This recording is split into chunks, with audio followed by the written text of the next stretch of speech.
കാവലുംപാറ പഞ്ചായത്തിൽ ഏകദേശം ഒരു മാസങ്ങളായി ഒരു കുട്ടിയാനയുടെ ഭീഷണിയിൽ ജനങ്ങൾ, ഇവിടെ അധിവസിക്കുന്ന ജനങ്ങൾ വളരെ ഭീതിയിലാണ്. ഇതിനിടയിൽ 3, 4, 5 വ്യക്തികൾ ഹോസ്പിറ്റലിലായി ആനയെ ഓടിച്ച് പരിക്കേറ്റ്.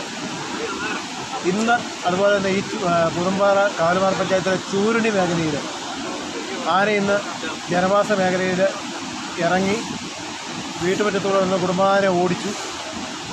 നാട്ടുകാരും RRT ഏതാനും അംഗങ്ങളും ഒരുമിച്ച് കൂടി ആനയെ ഒരു ചുറ്റുവട്ടത്ത് നിർത്തിയിരിക്കുകയാണ്.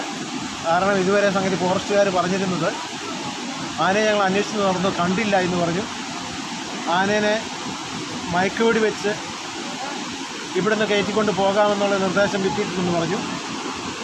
നേരം വെളുത്ത് 6 മണി കഴിഞ്ഞ് ഇപ്പോൾ ഏകദേശം 3 മണി 4 മണിയോളം ആയിട്ട് പോലും RRT അംഗങ്ങളും ഫോറസ്റ്റ് ഉദ്യോഗസ്ഥരായ മറ്റ് മേലധികാരികളോ RRT അംഗങ്ങളല്ലാതെ മറ്റാരും തന്നെ ഇവിടെ വന്നിട്ടില്ല.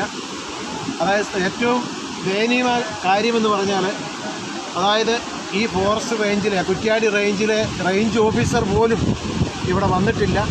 പഞ്ചായത്ത് പ്രസിഡന്റ് സ്ഥലം സന്ദർശിച്ചു. അദ്ദേഹം പറഞ്ഞത് ആനയെ നാളെ രാവിലെയാണ് ഡോക്ടർ വന്ന് ആക്കുന്നത്.